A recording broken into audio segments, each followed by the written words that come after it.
예, 이제 성경 통독 저희가 46번째 시간입니다. 46번째 시간이고요. 저 시편 116편부터 124편까지 그리고 전도서 그리고 오늘부터 에스겔서를 저희가 읽기 시작을 했습니다. 이제 한 달 반 정도 남았죠. 그리고 성경 일독이 끝납니다. 성경 공부랑 같이 마지막까지 잘 하면 좋겠습니다. 그래요. 지난 시간에는 제가 예레미야랑 예레미야 애가를 했고 야고보서를 했고 그리고 이제 시편 할렐루야 시편이라는 부분을 소개를 했었습니다. 그리고 지난 주에는 그래서 야고보서가 좀 우리한테 기억에 많이 남죠. 행함의 의미가 뭔지 그런 거랑 또 우리 그 가운데서 여러 가지 하늘의 지혜를 구해야 된다는 것, 그 다음에 기도할 때 어떻게 해야 된다는 것. 믿음이 행함으로 말미암아서 완전해진다. 행함이 우리의 믿음을 더 굳건하게 한다. 이런 것을 살펴보았습니다.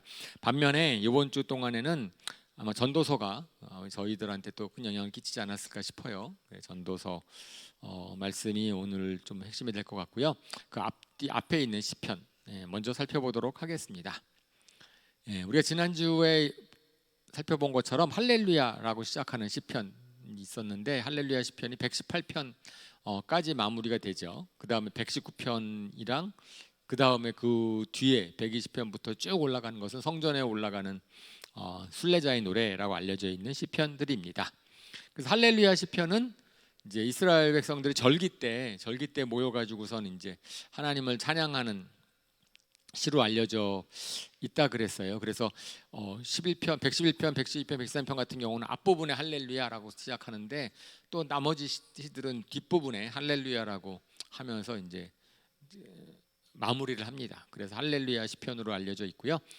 시편 116편 같은 경우는 주님이 죽음에서 나를 건져주셔서 그 은혜를 갚을 길 없다 이렇게 노래를 하면서 특별히 시편 116편에서는 강조하는 여러 번 반복하는 것이 제가 주님께 서원드린 것 다 이루겠습니다. 그러면서 모든 사람이 보는 앞에서 제가 주님께 서원한 거 제가 이루겠습니다라고 고백하거든요. 이제 그게 마땅한 것 같은데 사실은 저희가 주님께 서원한 것을 잘 이루지 못하는 경우가 많이 있죠.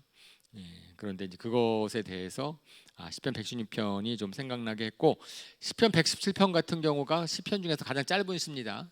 1절, 2절밖에 없는데 실질적으로 1절 같은 경우에 너희 모든 나라들아 주님을 찬송하며 너희 모든 백성들아 그를 칭송하여라 하고 1절이 나오고 그 다음에 2절 비슷한 구절이 나오는데 저것이 로마서 5장 11절에 인용이 되어 있는 구절이에요. 그랬을 때 로마서 5장 11절에서는 이렇게 예수님이 오심으로 말미암아서 저기는 시편에서는 모든 나라라고 되어 있는데 로마서 쪽에서는 이방 나라들이 주님을 찬송할 것이다. 그래가지고선 하나님을 찬양하는데 유대 백성만 아니고 이스라엘 백성만 아니고 모든 나라들이 하나님을 찬양할 것이다라고 하는 노래입니다. 짧지만 거기에 좀 선교적인 메시지가 있고 신약적인 메시지가 있기 때문에 이제 시편 117편은 로마서에서 이걸 인용하고 있어요. 그래서 예수님을 통해서 이방 나라 사람들이 주님을 찬양할 것이다라고 로마서에서는 인용을 하고 있는 거죠. 그런데 시편에서는 당연히 예수님이 아직 없는 때잖아요. 어떻게 모든 나라들이 주님을 찬송하게 될 것인지 현실이 될 것인지는 모르고 썼지만 그래도 저것이 예언적으로 이루어진 시다라고 저희가 생각할 수 있습니다. 그 다음에 이제 118편이 우리가 방금 부른 저 주님이 선하시며 인자하시며 영원하시다. 저거는 이제 하나님을 찬양하는 시에 굉장히 여러 번 나중에 뒤에도 감사하는 시로 많이 나오는 고백하는 거거든요. 주님께 감사하여라. 그는 선하시며 그 인자하시며 영원하시다. 그리고 하나님이 내 편에 대해서 내가 이길 수 있다라는 시를 쓰는데 특별히 이제 시편 118편은 이제 기억할 만한 것이 예수님께서 인용하셨어요. 마태복음 21장 42절에 건축자의 버린 돌이 모퉁이 돌이 되셨다. 이제 이런 거를 얘기를 하시거든요. 그 주님께서 하신 일이니 우리의 눈에는 기이한 일이 아니냐. 이런 노래를 하는데 저것도 저게 시편 기자는 어떤 의미로 저렇게 얘기를 했을까 모르지만은 어쨌든 예수님께서는 저게 바로 나를 두고 한 얘기다라고 이제 얘기를 하고 있는 거예요. 건축자들이 내버린 돌 같은데 모퉁이 돌이 되셔가지고선 건물이신 교회를 세우신, 그러니까 하나님의 나라를 건축하신 주님이 하신 일이니 우리 눈엔 참 기이한 일이다라고 시편이 노래하고 있는데, 그것이 이제 예수님께서 마태복음에서 인용을 하고 계세요. 그래서 시편은 이렇게 구절구절들이, 시편 기자는 어쨌든 하나님의 감동하심으로 시를 썼겠지만은 나중에 이제 신약 성경에서 많이 인용되고 있고, 그 다음에 그것이 저것이 나를 위한 것이다라고 메시아적 적인 예언적인 시가 있다라는 것을 우리가 기억할 수 있고요. 그 다음에 또 이어서 이날은 주님이 구별해 주신 날, 우리 모두 이날에 기뻐하고 즐거워하자. 이거는 우리 옛날에 많이 불렀던, 이날은 주가 지으신 날 기뻐하고 즐거워하세, 그런 노래 부른 적 있죠, 그죠? 이날은 주가 지으신 날 기뻐하며 즐거워하세. 저 CCM 찬양의 이제 가사가 기록되어 있는 시이기도 합니다. 그래서 시편 118편은 그러한 게 있고, 그 다음에 이제 시편 119편. 시편 119편이 가장 긴 시죠. 저거 하루에 읽는데도 굉장히 시간이 오래 걸렸을 것 같은데, 읽으시면서 어떠셨는지 모르겠지만 이제 176편까지 있어요. 근데 그것이 또 우리가 앞부분에 이제 히브리 알파벳 순으로 저해지는 시가 있다 그랬잖아요. 지난번에도 말씀을 드린 적이 있는데, 그게 에레미야 애가가 그렇다 그랬고 22절씩 해가지고선 히브리 알파벳으로 굉장히 공들여서 쓴 거라 그랬는데, 시편 119편에 딱 그런 시예요. 그래서 22연으로 되어 있는데 한 연씩 8절씩 끊어져 있어요. 8절씩, 그러니까 8 곱하기 22 하면은 176. 그죠? 그러니까 8절씩이 이제 끊어져 있는데 8절씩의 매 절이 히브리 알파벳으로, 동일한 알파벳으로 쫙 8절이 쓰여져 있고, 그 다음에 또 그 다음 알파벳으로 쫙 8절이 쓰여져 있고, 그 다음 알파벳 8절이 쓰여져 있어요. 그러니까 굉장히 아주 애를 써서 만들어진 시다라고 볼 수 있죠. 굉장히 생각을 많이 했고, 어쨌든 근데 그것이 아마 기억하기도 쉬울 것이고, 사람들이 그래 알파벳을 따라서, 우리가 보통 그렇잖아요. 뭐 어디 딱 암송한다 그랬을 때 앞에 한 글자 주면 쉽잖아. 앞에 한 글자가 생각이 안 나서 그렇지, 한 글자 딱 주면 쫙 읽혀지는 것처럼 아마 그런 것도 있을 것도 같고, 이제 그렇습니다. 그래서 저게 22년에 대한 주제를 가지고선 쭉 써져 있는데, 특별히 이제 하나님의 말씀이 얼마나 좋은지, 그러니까 저희가 시편 119편을 보면 뭐 놀래죠. 성경 말씀이 얼마나 좋은지를 그렇게 176절 갖고 쓸 수 있겠어요, 우리가? 하나님의 말씀이 얼마나 나한테 좋은지에 대해서 그것다가 막 시로 쓰라 그러면 그렇게 많이 쓸 수 있을까? 근데 거기에서 시편 기자가 쓰고 있습니다. 그러면서 무엇보다도 첫 번째로 하나님의 말씀대로 살겠다라고 한 헌신으로부터 시작을 하지요. 그래서 하나님의 말씀이 너무나 좋기 때문에 나는 하나님의 말씀대로 순종하며 살겠습니다라고 했을 때, 제가 저기 노란색으로 쓰여진 것들은 뭐 우리 교회에서 받는 훈련, 뭐 옛날에는 이제 서바이벌 킷 1, 서바이벌 킷 2 뭐 이런 걸 했다든지, 아니면 다른 여러 훈련 같은 데서 암송했던 구절들, 그래서 제가 여전히 기억하고 있는 구절들입니다. 그래서 젊은이가 어떻게 해야 그 인생을 깨끗하게 살 수 있습니까? 주님의 말씀을 지키는 길, 그 길뿐입니다. 그죠? 그 다음에 내가 주님께 범죄치 아니하려고 주의 말씀을 내 마음속에 깊이 간직합니다. 저기 세 번역이니까 딱 좀 다르지만, 주님께 범죄하지 않기 위해서, 인생을 깨끗하게 살기 위해서는 말씀을 간직하는 수밖에 없다. 내가 말씀에 깊이 간직하며 살겠습니다라고 노래를 합니다. 그 다음에 그때 그렇게 말씀대로 살고 싶은데 그 말씀대로 살 수 있도록 주님이 도와주셔야만 됩니다. 우리가 말씀대로 사는 것이 내 능력대로 되지 않습니다. 주님의 도우심이 필요합니다라고 노래를 하고, 그 다음에는 주님의 길을 바로 깨달을 수 있도록 가르쳐 달라고 이제 시를 씁니다. 그리고 어려울 때 주님의 말씀이 나에게 위로가 된다라고 쓰고, 그 다음에는 또 고난 중에 내가 율례를 배웠다. 내가 정말 잘 나갔고 막 좋을 때는 오히려 말씀을 잘 관심도 없고 그러다가 오히려 고난, 내가 그래서 시편 기자는 뭐라고 얘기하냐면은 제가 고난을 당하기 전까지는 제 마음대로 살았는데, 예. 그런데 고난을 당하고 나서 주님의 율례를 배웠다. 그래서 고난을 당하는 것이 나에게 오히려 유익하게 되었습니다. 그 고난 때문에 나는 주님의 율례를 배웠습니다. 저는 그 고백이 참 마음에 와 닿아요. 그죠? 실질적으로 우리는 하나님의 잘 풀릴 때, 인생이 잘 나갈 때는 말씀에 집중하지 않지요.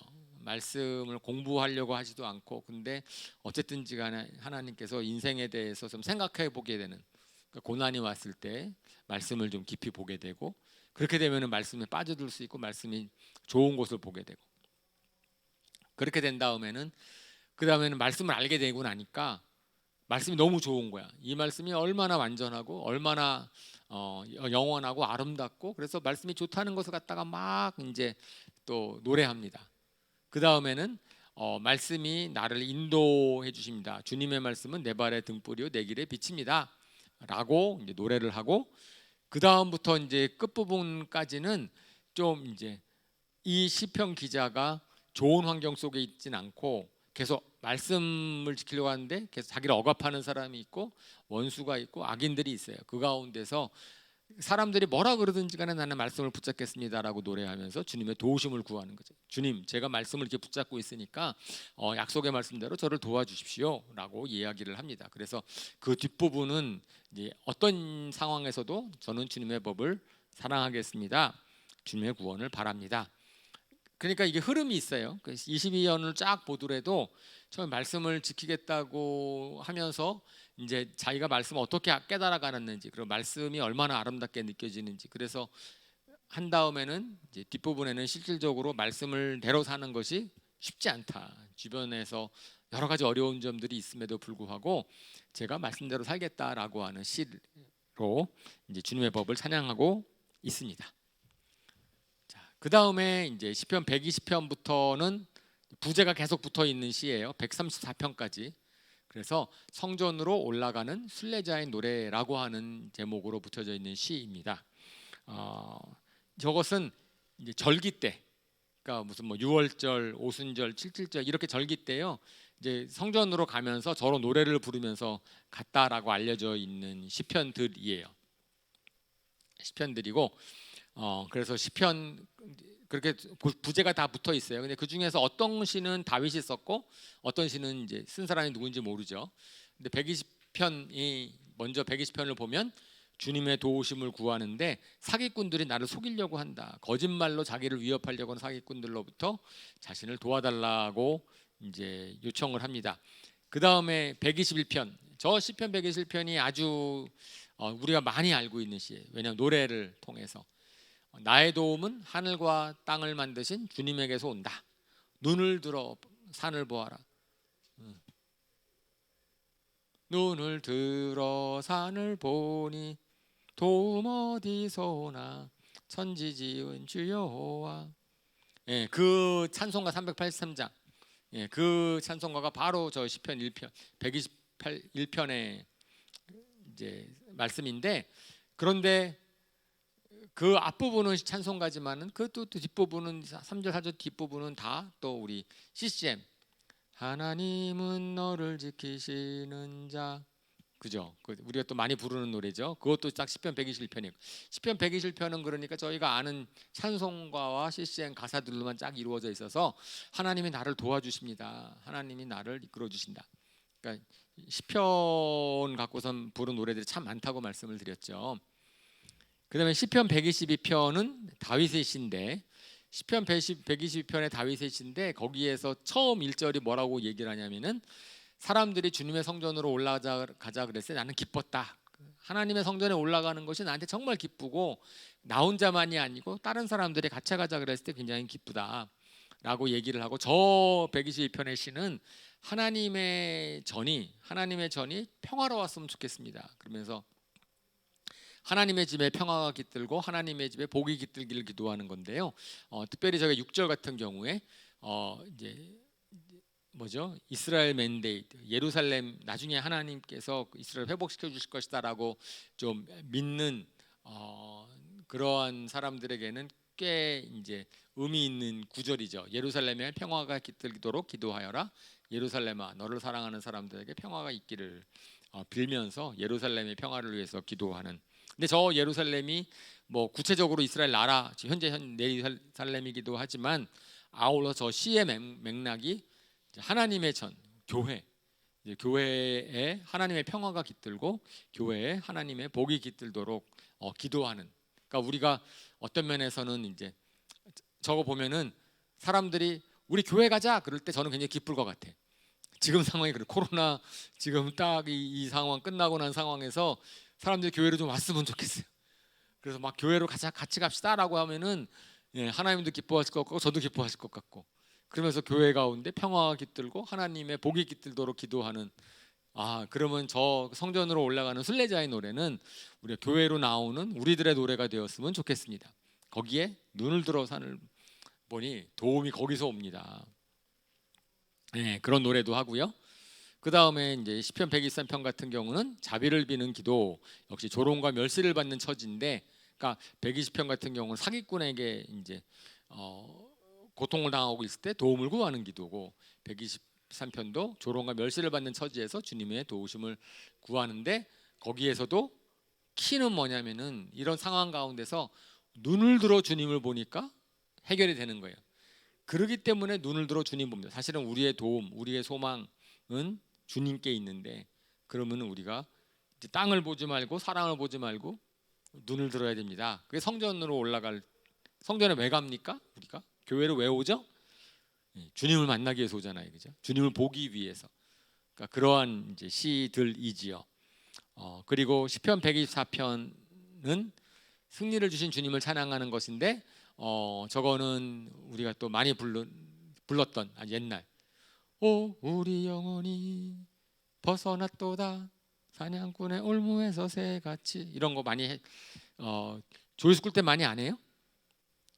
안 해봤어요? 조이스쿨 때? 옛날에 우리 조이스쿨 때 많이 했는데, 이거 어른 예배 때 하나?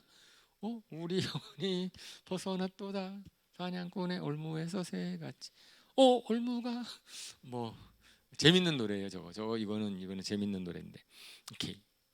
그래서 이제 134편까지가 이제 성전에 올라가는 순례자의 노래인데, 우리가 여기까지 했습니다. 124편까지 하고, 그 다음 이번 주에는 주로 제가 좀 앞에서 말씀을 드리는 것처럼 전도서 말씀을 좀 드리려고 해요.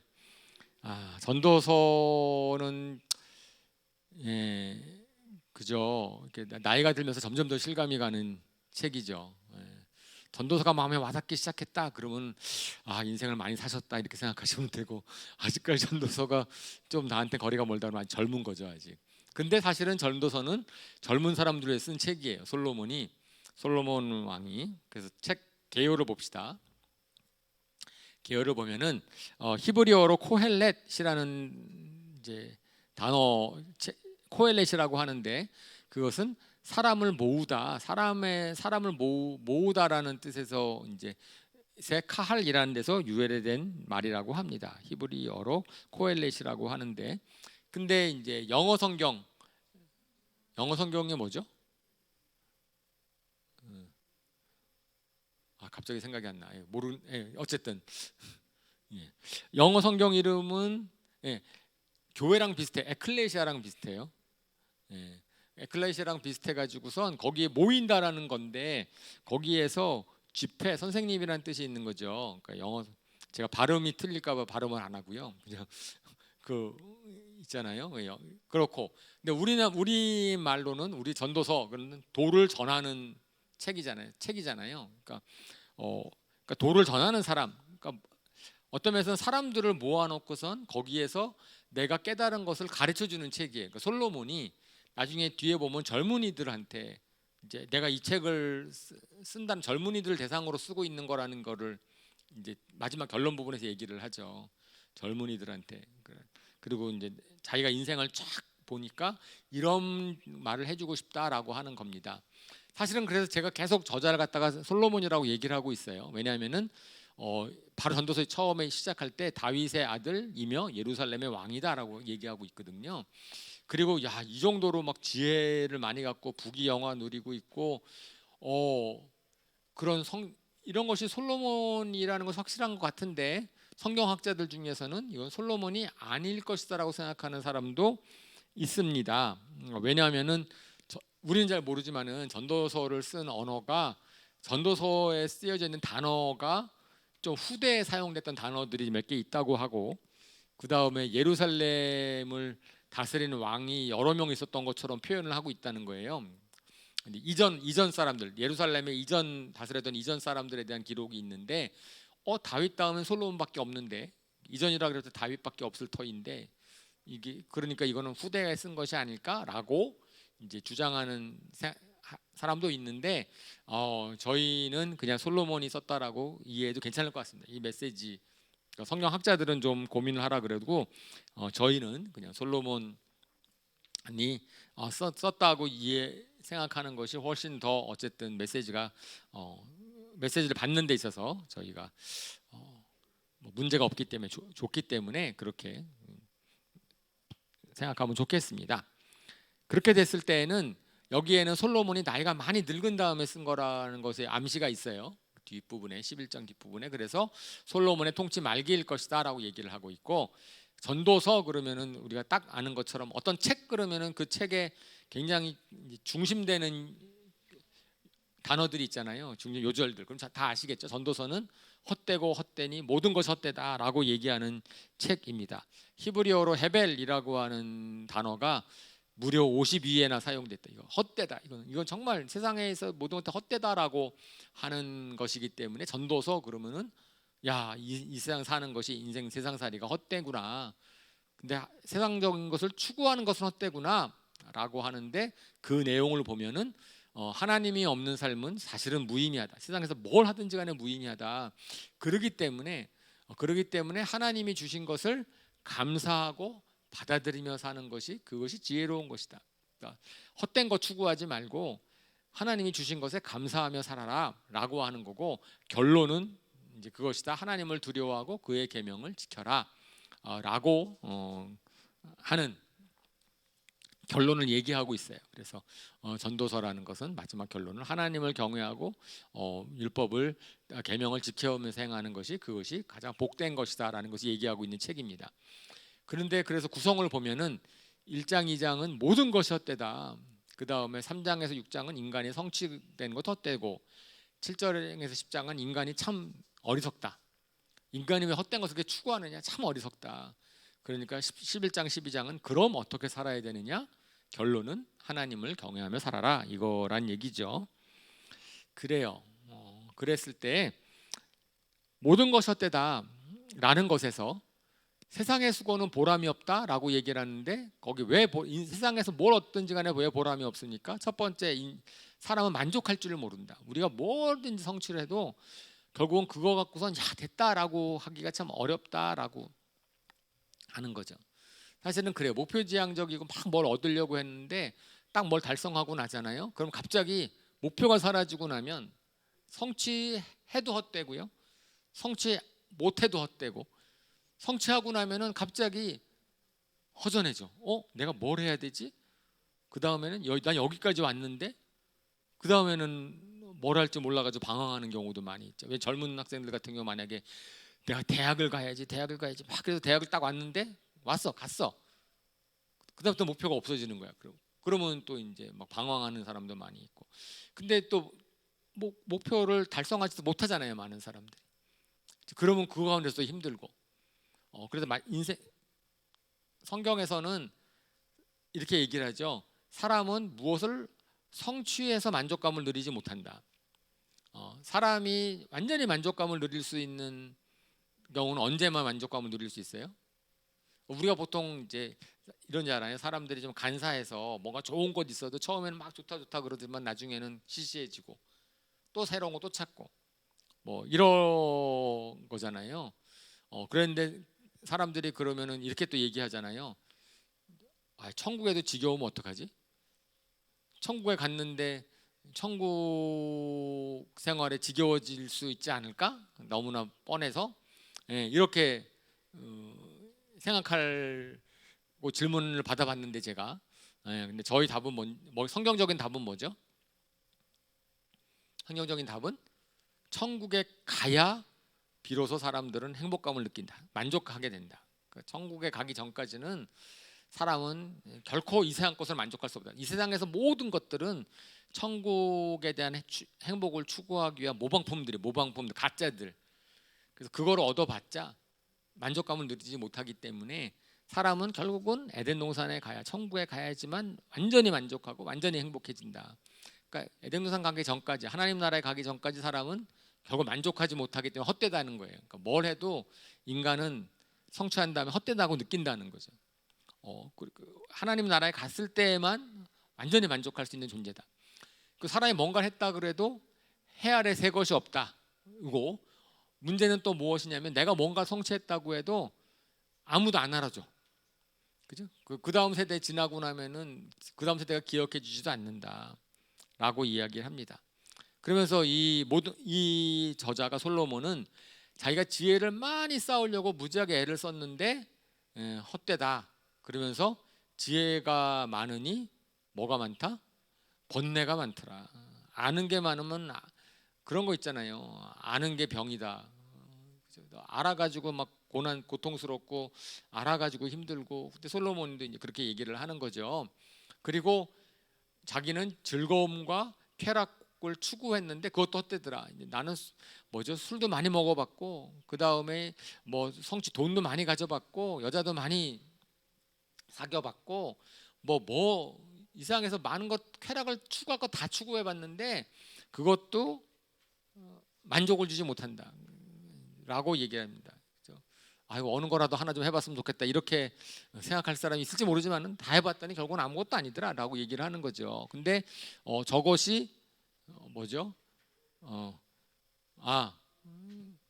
그죠? 뭐죠? 거기 오징어 게임을 만든 이유라 그러잖아요. 그러니까 안 보신 분들은 모르셔도 되는데 그 오징어 게임이라는 그 드라마 그거 오징어 게임을 창안한 사람이 나중에 보면 제가 스포일링을 좀 하면 그거잖아요. 너무나 돈이 많은데 재미가 하나도 없더라. 뭘 해도 재미가 없더라. 그래서 너무가 재미가 없어가지고 할 일 없는 사람들이 만든 게 오징어 게임인 거예요. 사람 죽이고 막 하는 그걸 보면서 즐거움을 느끼려고. 너무나 악한 어쨌든 그런 건데 그런 거예요. 정말 이 세상에서 많은 걸 가져봐도 결코 만족하지 못한다. 그러니까 갖지 않았다고 부러워하지 마시라 라는 거죠. 그 다음에 결국은 이제 왜 솔로몬이 저 헛됨을 생각했을까? 자기도 곧 죽음이 가까이 온다는 걸 아니까 그랬던 것 같아요. 그래서 모든 사람이 다 죽는다. 사실은 죽으면은 헛되지 않을 게 있을까? 이 세상 것은 다 헛되잖아요.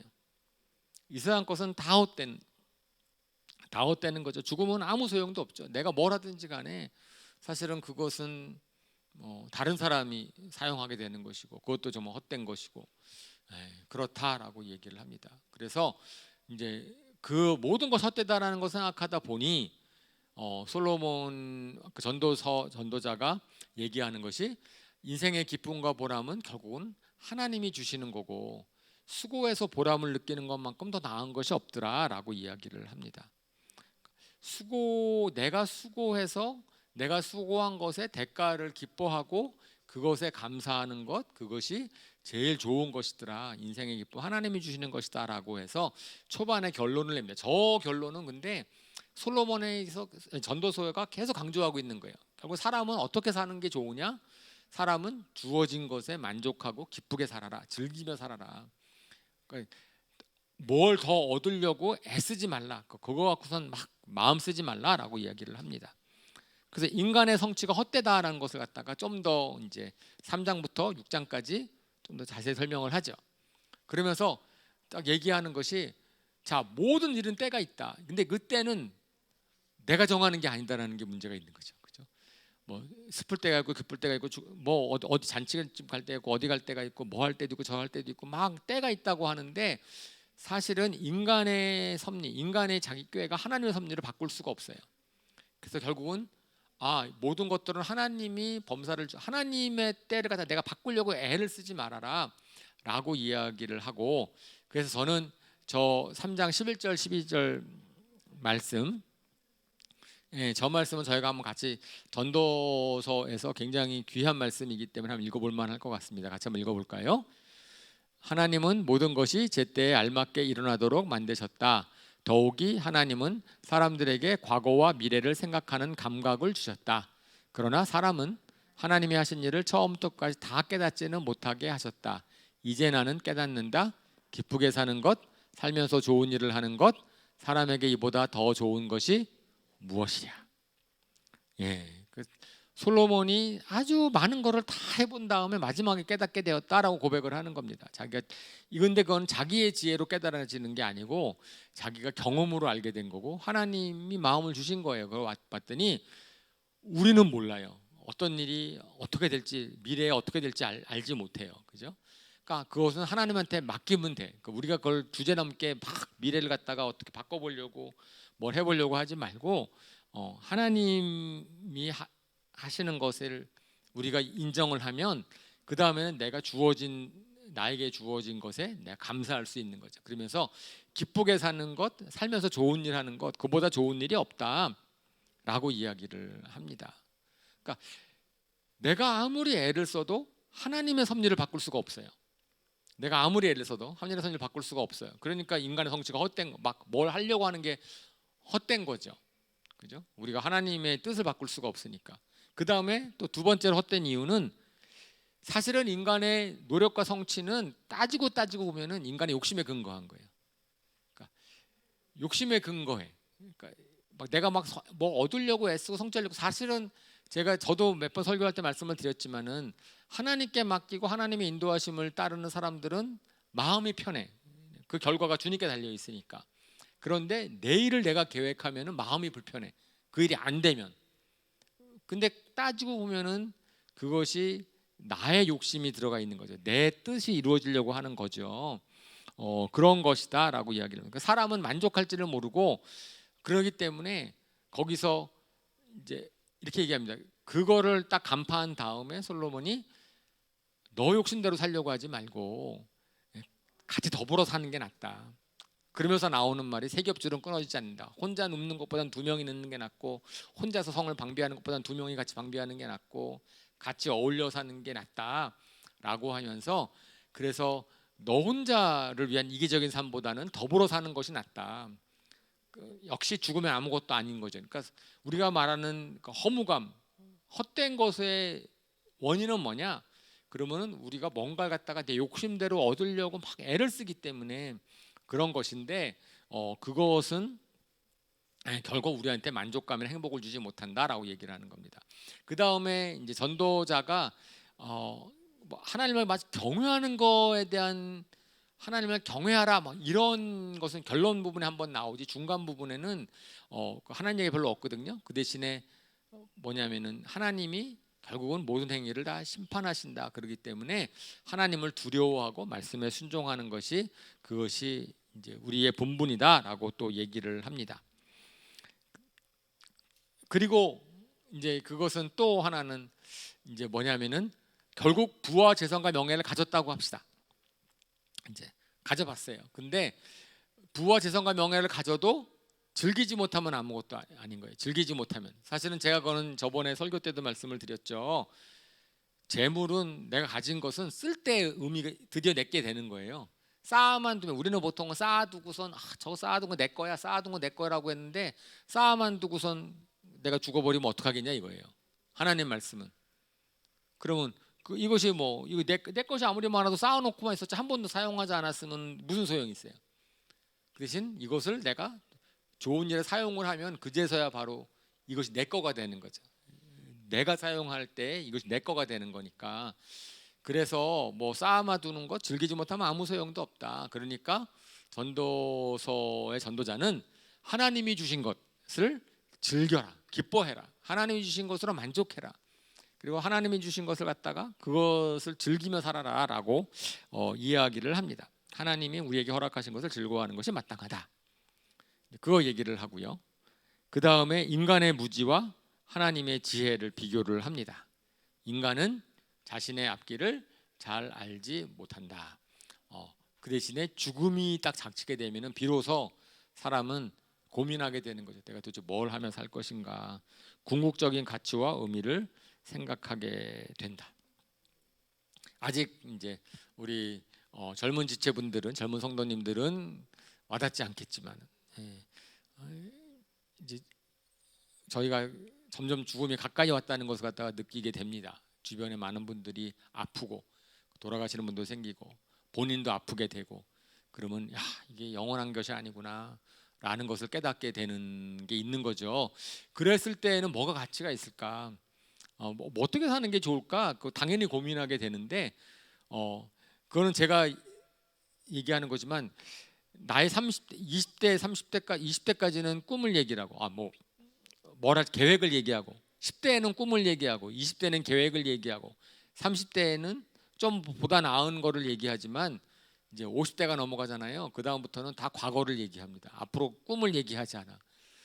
점점 얘기하는 게, 60대가 되면은 대화하는 게 자녀 얘기하지, 그 다음에는 과거, 뭐 젊었을 때 얘기합니다. 꿈이 없어져요. 그때 근데 이제 우리는 100세까지 살아야 된단 말이야 이제. 그럼 인생에서 굉장히 많은 시간들을 우리가 무슨 얘기를 하면 살 것이냐라고 하는 거죠. 그래서 젊었을 때 가치 있는 일을 하지 않으면 결국은 헛된 얘기만 하게 되겠죠. 그래서 전도서 기자는, 그죠? 그러니까 우리를 어리석게 만들고 마음에 병드는 것을 주의해라. 그러니까 지혜가 헛되지만, 세상의 이치를 막 따지려고 애쓰는 것도 헛되지만, 그래도 그런 지혜를 갖는 것이 낫다. 막 사는 것보다는, 얘기하는 거예요. 막 사는 것보다는 낫는데, 왜냐하면 지혜가 주는 유익이 있어. 지혜가 사람을, 우리를 보호하게 하고, 지혜가 있으면 우리의 얼굴이 좀 밝아지고, 지혜가 있으면 수고를 덜하고 또 쉽게 살 수 있게, 성공하도록 인생에서 좀 삶을, 그러니까 지혜는 좋은 거예요.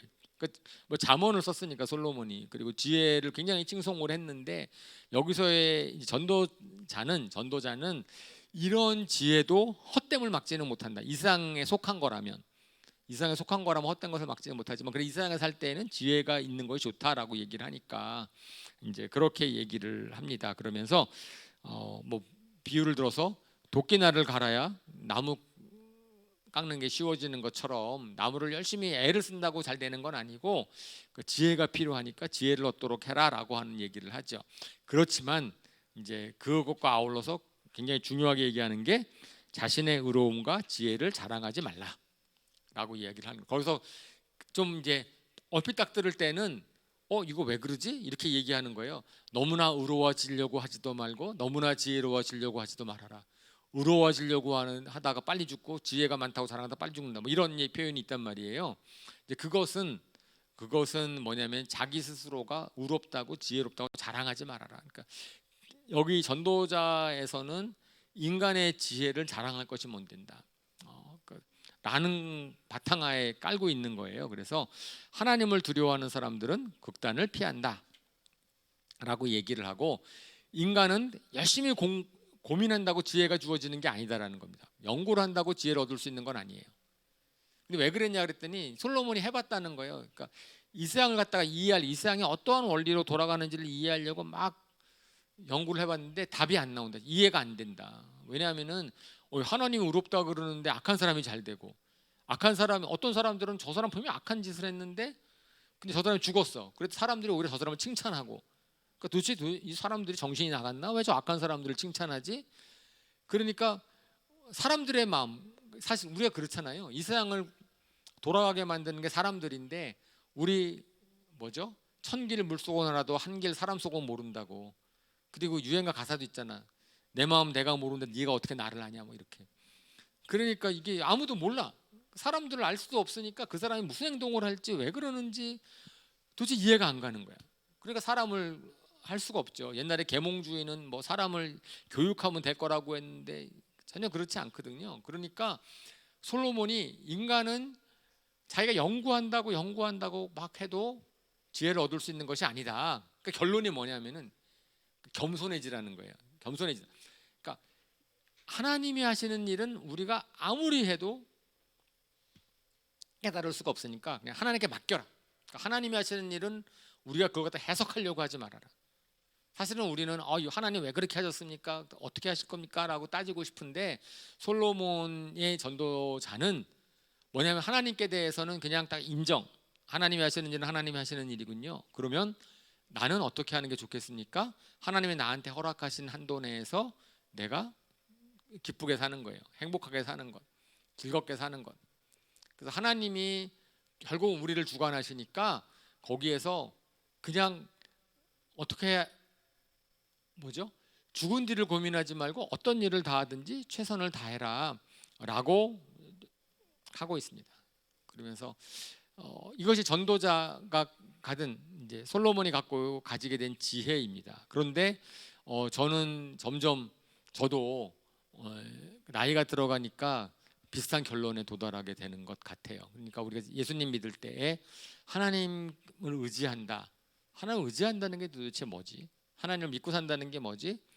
그러니까 제가 이제 안식으로서 여정이라는 설교에서 말씀드린 것처럼 그냥 수고하고 무거운 짐을 다 맡겨놓고 나니까 제 마음이 편안해지는 거예요. 저는 몸은 최선을 다할지 모르지만은 그거의 결과는 제가 이제 추구하지 않습니다.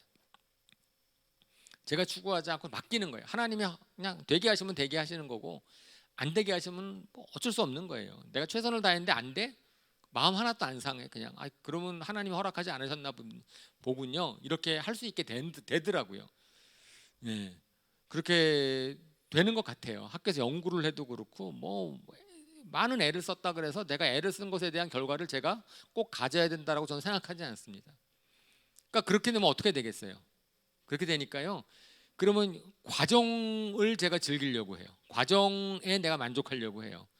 어차피 과정의 결과는 그것이 중요한 게 아니라 과정 자체, 그냥 하루하루가 더 중요한 거예요. 하루하루 내가 그러면 그렇게 되면 그러면은 이제 이 하루하루의 삶에서 제가 최선의 삶을 살려고 하는 거고 그냥 만족하며 살려고 하는 거고. 근데 그런 것들에 대한 거를 이제 솔로몬이 그러니까 전도자가 얘기를 하고 있는 거지요. 그러면서 이제 결론적으로 그러면 어떻게 살 것인가라고 했을 때에 나오는 교훈, 저것이 이제 특히 젊은 사람들이 주는 교훈인데 믿음을 가지고 성실하고 적극적으로 살래요. 그러니까 뭐 투자할 때 여러 개를 투자하는 것처럼 어떤 일이 어떻게 될지 모르기 때문에 모든 일에 최선을 다하라는 겁니다.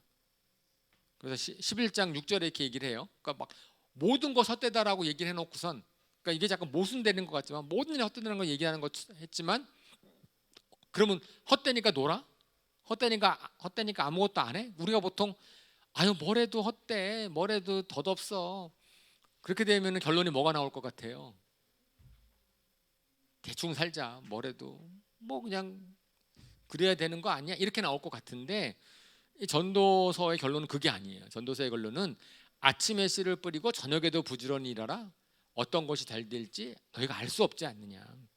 그러니까 이것이 잘 될지 저것이 잘 될지 알지 못하니까 투자할 때도 여러 개를 같이 투자하고 일할 때도 여러 개를 다 열심히 모든 것에 주어진 상황에서 다 열심히 하라는 거예요.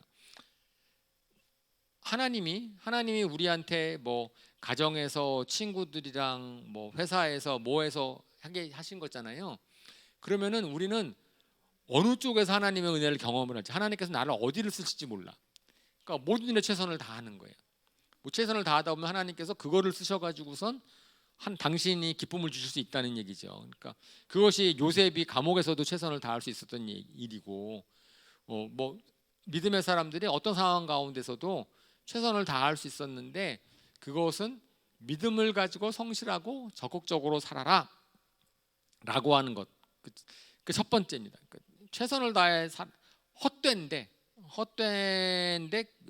최선을 다할 수 있는 이유는 최선을 다해야 되는 이유는 뭐냐면은 하나님이 우리에게 그 일을 통하여서 복을 줄 수가 있기 때문에. 근데 어떤 일을 통해서 복을 주실지를 잘 몰라. 근데 뭐냐면 내가 지금 갖고 있는 것은 다 하나님이 허락하신 거예요. 하나님이 나한테 허락하신 것들이라면은 그것에 만족하고 최선을 다하라는 거예요. 그래서 두 번째는 젊은이여 젊을 때 바로 전 페이지 아직 안 했는데 젊은이여 젊을 때 젊은 날을 즐겨라. 야, 이거 젊은이들이 제일 좋아할 구절 아니에요? 즐기십시오.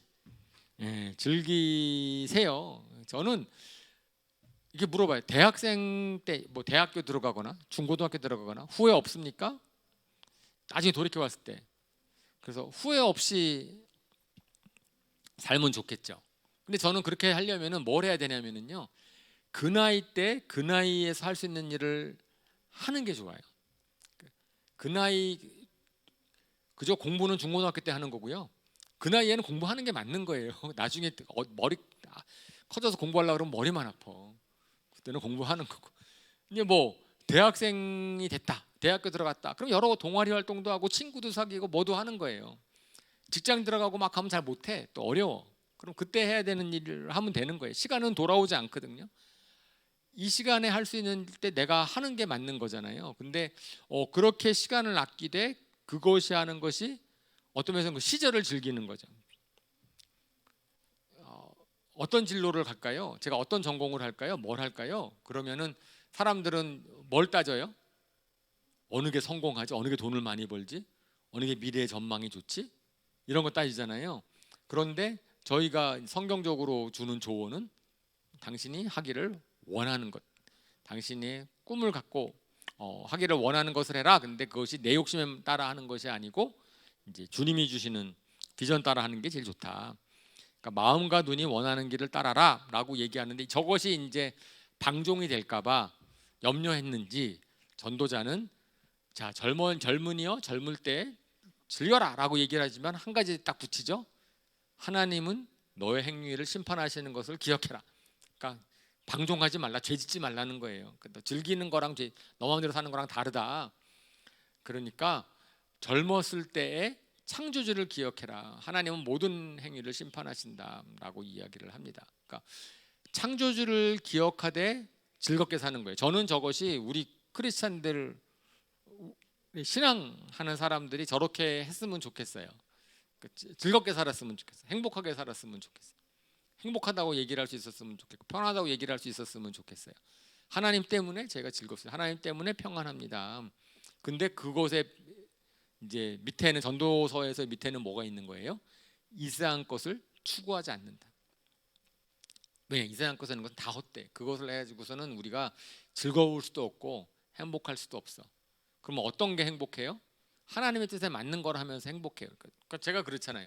우리가 보통 보면은 내가 기대하는 것 때문이 잘 안 되면 마음이 힘들어. 나는 이걸 바라고 기대했는데 잘 안 돼요. 그러면 얼마나 마음이 힘들겠어요. 그죠? 근데 내가 행복하게 되고 싶어. 그러면 어떻게 하면 좋아? 답은 내가 기대하는 걸 잘 바꾸면 돼. 잘 이루어질 것을 기대하면 돼. 그죠? 그러니까 내가 뭘 기대하는지에 따라 다르니까 욕심 부리지 말고, 내가 욕심도 안 가는 걸 그걸 기대해야 돼요.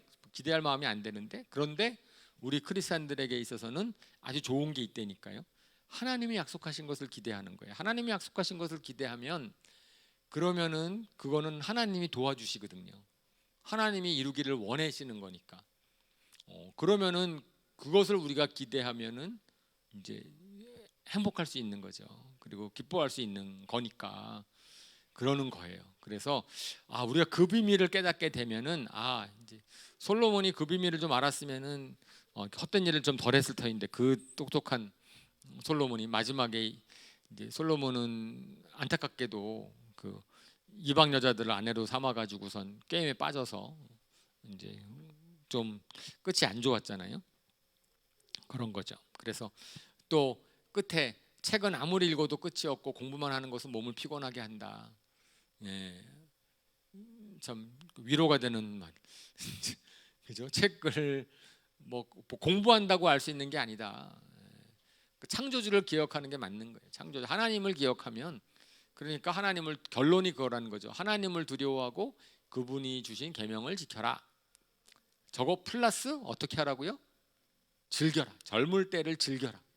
플러스 어떻게 하라고요? 하나님이 주신 것에 최선을 다해라. 그것이 나의 아주 모든 걸 다 경험해 본 솔로몬 왕 지혜자의 얘기다라고 하는 겁니다. 전도서가 정말 제 마음에 와닿고, 저도 젊은 사람들한테 막 그렇게 얘기해주고 싶은데, 근데 잘 안 들을 것 같아. 꿈도 많고 자기 막 하고 싶은 것도 많은데, 근데 어쨌든 그렇습니다. 그렇고요. 예. 그 다음에는 에스겔입니다. 이제 저희가 한 2주 정도는 에스겔과 같이 갈 텐데 에스겔 선지자를 오늘 읽으셨죠. 좀 에스겔은 처음에 되게 읽기가 어려운 책이에요. 환상이 너무 많아서. 저자는 당연히 자기가 에스겔이라고 제사장 에스겔이라고 얘기를 합니다. 제사장이고요. 하나님께서 힘을 주신다라는 뜻의 이름의 뜻이 있어요. 하나님이 힘 주셨다라는 뜻의 에스겔이 있고, 그 다음에 그건 자기가 언제 계시를 받았는지 바로 1장에 나오잖아요. 그러니까 30살이 됐을 때 계시를 받기 시작을 했어요. 근데 그 5년 전에 이제 25살 때 이제 바벨론으로 끌려간 사람이야. 제사장인데. 그러니까 여호와 긴 왕이 쫓아 끌려갈 때 바벨로니아로 우리가 3번 끌려가잖아요. 첫 번째로 여호와 김 때 끌려가고, 그다음 두 번째 여호와 여호와스 때 끌려가고, 여호와 긴 때 끌려가고, 그다음에 시드기야 때 끌려가는데 여호와 긴이 끌려갔을 때 이제 포로로 잡혀갔어요, 같이. 그리고 거기에서 나중에 보면은 이 에스겔 제사장은 결혼도 했고 그발 강가에 살고 있었고 자기 집도 가지고 있었던 사람이라고 나옵니다. 그랬는데 그 저장연대는 자기가 이제 포로가 된 뒤 5년 뒤에 예언자로 부르심을 받았다라고 얘기를 하고 있어서 이제 그래서 이제 나이 25살 때부터 한 25년 가량 나이 50대 될 때까지의 예언자 역할을 한 분입니다. 그리고 거기에 이제 에스겔서의 특징은 반복되는 언어가 많은데, 그러니까 개역 성경에서는 인자라고 표현되어 있는데 여기서는 하나님께서 사람에게 말씀하셨다 이렇게 얘기하는데 사람이 자기예요. 근데 그 사람의 아들, 자기에게 얘기하셨다라고 해서 자신을 사람으로 계속 일컬은 것이 93회. 그러니까 뭐 예언자니까 계속 그런 말이 있고, 내가 여호와인 줄을 너희가 알게 될 것이다. 여호와의 말씀이 임했다. 뭐 이런 식으로 계속 이제 반복되는 표현들이 있고, 무엇보다도 징조, 환상, 비유, 속담, 우화, 상징이 많아요. 상징이 되게 많아서 에스겔의 뒤에 잠깐 우리가 그림도 하나 보겠지만은 그렇습니다. 또 다른 예언서들은 좀 왔다 갔다 했는데 예언이, 근데 에스겔은 아주 연대기적으로 쫙 기록되어 있고, 그 다음에 에스겔 예언자는 하나님께서 특별한 행동으로 말만 하는 것이 아니고 삶으로 예언을 하도록 많이 시키셨어요. 그래서 부인이 죽었을 때에도 애곡하지 말라 그러고 옷도 제대로 챙겨 입으라 그러고, 그 다음에 어떤 때는 머리와 수염을 깎지 말라고, 어떤 때는 한쪽으로 누워서 40일 동안 자고 또 반대로 누워서 40일 동안 자고, 뭐 어쨌든 사람들이 볼 때 당신 왜 그럽니까? 왜 그런 행동을 하십니까? 라고 물어보게 만드는. 그랬을 때 에스겔이 사람들이 물어올 때 자기의 행동을 예언으로 설명하는 거죠. 하나님이 이러해서 날 이렇게 하라 하셨다라고 하는 그런 게 참 많이 있어요. 그래서 구성을 보면 오늘은 이제 에스겔이 부르심을 받는 장면까지만 설명을 드릴 거고 1장 3장, 그 다음에 다음 주 일주일 동안은 유다에 대한 심판을 할 텐데, 저기에서는 이제 유다 사람들이 얼마나 우상 숭배를 했는지 결국은 뭐가 에스겔서는 결국은 그겁니다. 하나님께서 성전을 떠나시는 환상과 나중에 하나님께 성전에 돌아오는 환상으로 만들어져 있어요. 에스겔 딱 하면은 우리가 두 개, 이제 마른 뼈가 살아나는, 마른 뼈가 생기를 불어넣고선 뼈가 살아나는 환상이 유명하고요. 그 다음에 에스겔에서 기억해야 돼서 성전을 떠나신 하나님의 신이 나중에 다시 한 성전으로 임하는데, 그 성전이 새로워질 때는 물이 흘러서 성전에서 물이 흘러가지고선 막 이제 식물 다 살아나게 만드는 환상. 그러니까 성전에 대한 환상이랑 마른 뼈가 살아나는 환상, 그것이 마지막 부분 이스라엘 회복에 대한 거죠.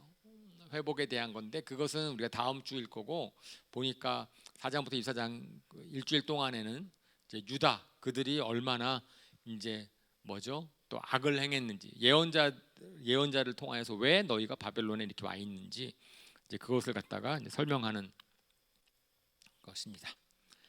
그래서 1장 딱 처음에 에스겔을 딱 부를 때부터 하나님 환상을 쫙 보여주시죠. 환상 한번 볼까요?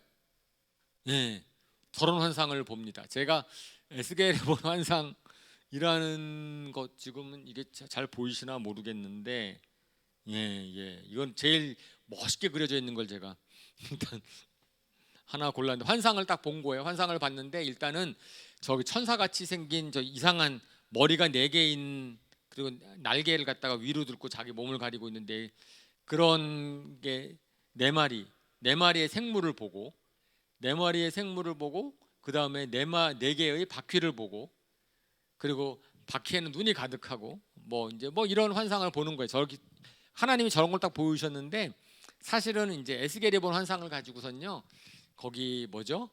이제 이거는 저렇게 예쁘게 저렇게 그렸잖아요.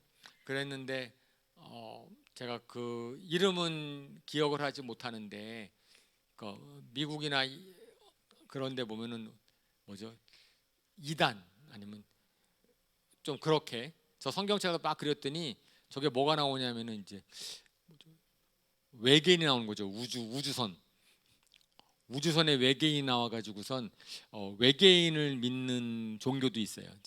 에스겔의 환상을 막 보면서 그림을 그렸더니 저거는 완전히 그 우주선이다 뭐라고 얘기를 해서 뭐 그런 거 뭐 되는 거죠. 근데 저거는 이제 표현한 것을 가지고선 저 그림을 보죠. 무지개도 있고 그 다음에 생물과 보좌 사이를 가로막는 무슨 덮개 같은 게 있고 그 다음에 저 보좌에는 인자 같은 분이 앉아 하나님 같은 뭐 인자 같은 분이 앉아 있는 거고 그 다음에 번개가 치고 불이 나고 그 다음에 저 바퀴를 가만히 보면은 이 그림에는 바퀴에 눈이 많이 달려 있어요. 그리고 바퀴 막 이런 것들을 보면 자 그러면 이제 그거 갖다가 이제 환상을 저 그림을 보고선 이제 환상의 설명을 하면 하나님의 환상을 통해 자신을 계시하셨다라고 우리가 봅니다. 그래서 저것이 하나님의 속성과 하나님의 하신 일의 상징이다라고 하는 거죠. 그러니까 네 생물의 환상을 보여요. 네 개 생물이 그러니까 머리가 네 개가 같이 붙어 있는 거예요. 몸은 하나인데 머리가 네 개 있는데 이쪽은 사자, 이쪽은 사람, 이쪽은 황소, 이쪽은 독수리. 저게 뭐냐? 그랬을 때 하나님의 전능하신 속성이다. 그래서 사람은 지혜고 사자는 힘이고 황소는 뭐죠? 충성이고 성실한 것이고 독수리는 뭐죠? 민첩한 거고 뭐 이렇게 해석하는 부분도 있고 어떤 분들은 저 네 생물의 환상이 예수님에 대한 속성이다. 그래서 사람은 예수님의 인성이고 사자는 왕으로 오신 예수님이고 황소는 종으로 오신 예수님이고 독수리는 예수님의 신성을 나타낸다. 뭐 이렇게 해석하기도 하고 저거는 이제 저 네 생물이 의미하는 것이 뭐냐에 따라서 사람들이 해석을 하는 거인데 네 생물이 있고 네 바퀴의 환상인데 네 바퀴는 뭐라고 표현되고 있냐면은 어디들 막 가는 거예요. 그러니까 방향 틀어서 가는 게 아니고 네 바퀴가 오른쪽 왼쪽 뭐 아래 위 뭐 어디든지 간에 막 간다. 하나님께서 무소부지하다. 어디든지 간에 가시는 분 무소부지하신 하나님이시다.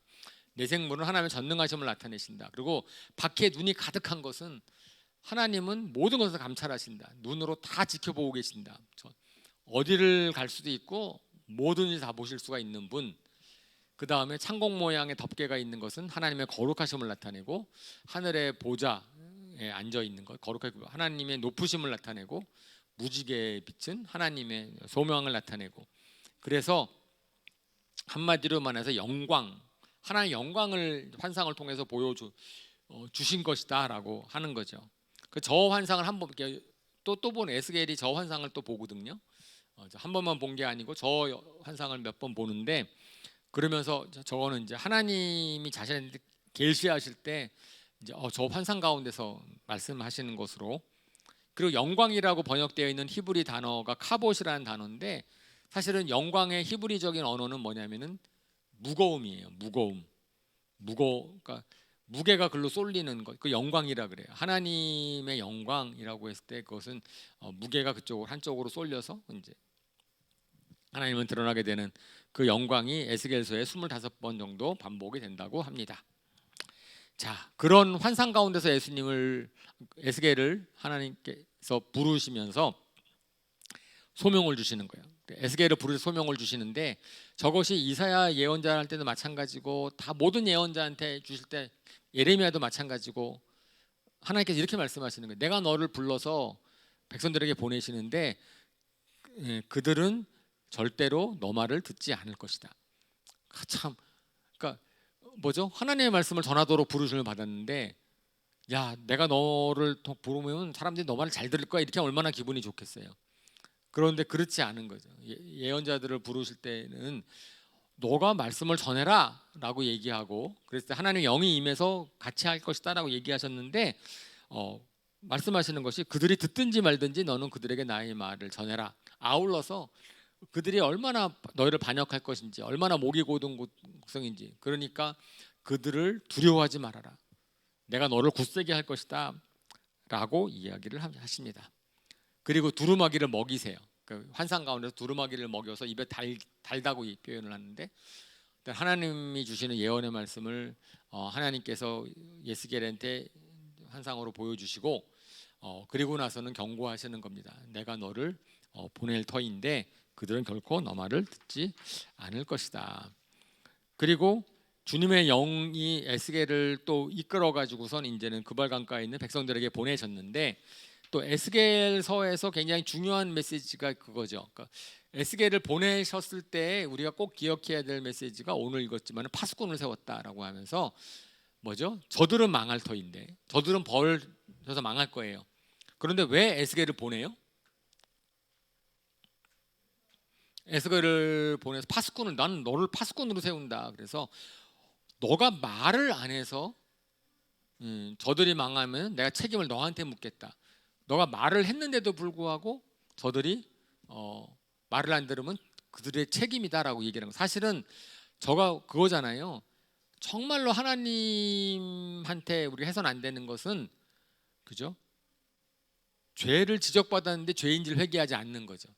죄인지 몰랐을 때는, 이게 정말 뭔가 몰랐을 때는 하나님은 기회를 주시기를 원하시고 용서하기를 원하시는데, 누군가가 그거 아니야, 잘못됐어 라고 얘기를 했는데 내가 그걸 거부하는 것.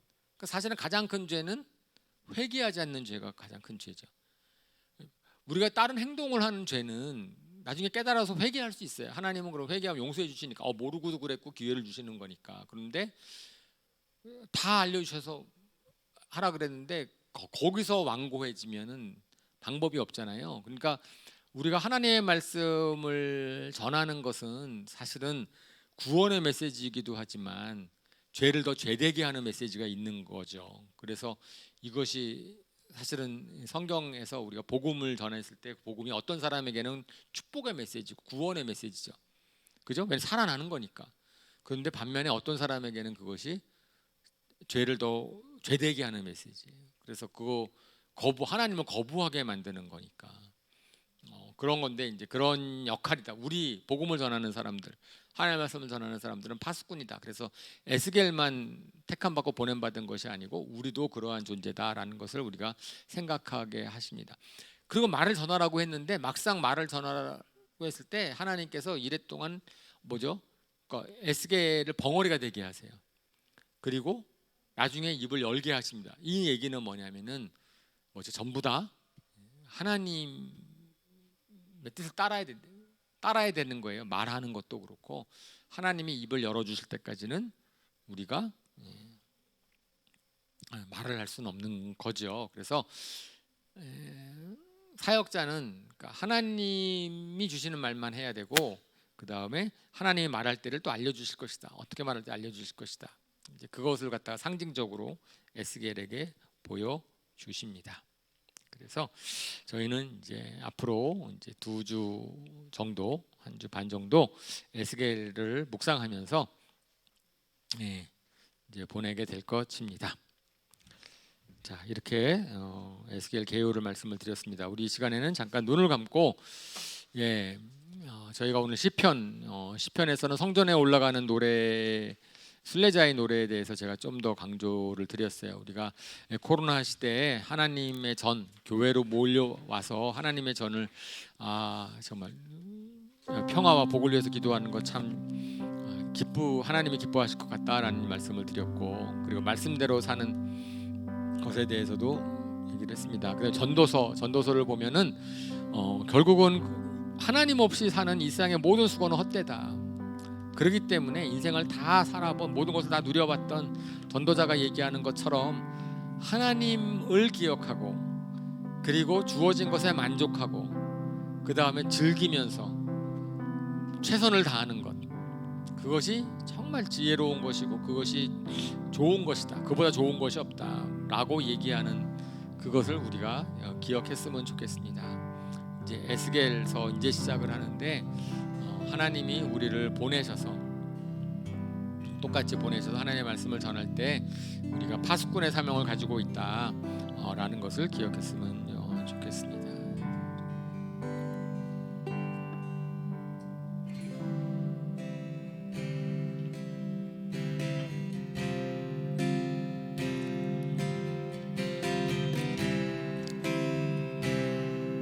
네, 그래서 우리 마지막 찬송은 주님 한 분만으로라는 찬양을 같이 부르고 마치겠습니다. 이거는 전도서의 말씀을 제가 좀 이렇게 표현하는 노래다라고 생각을 했어요.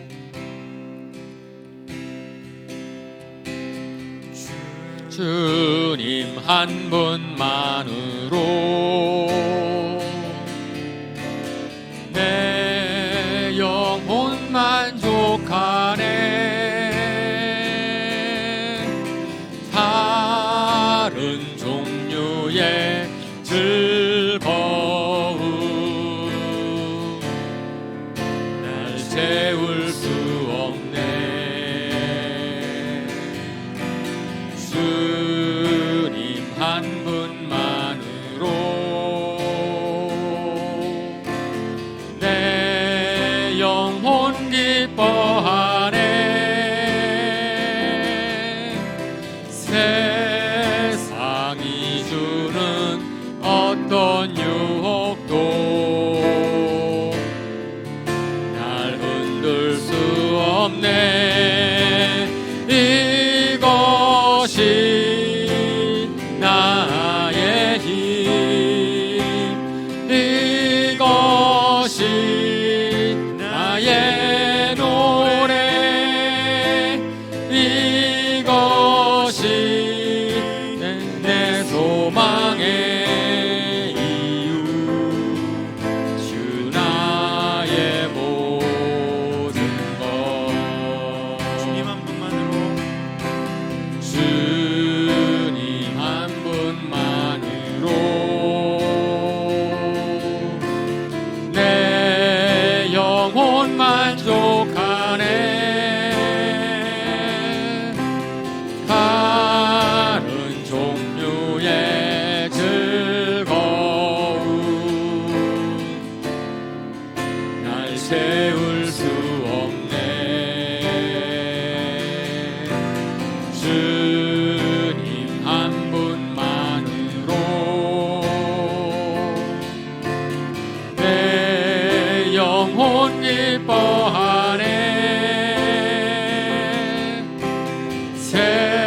세상이 주는 어떤 유혹도 날 흔들 수 없네. 이것이 나의 힘,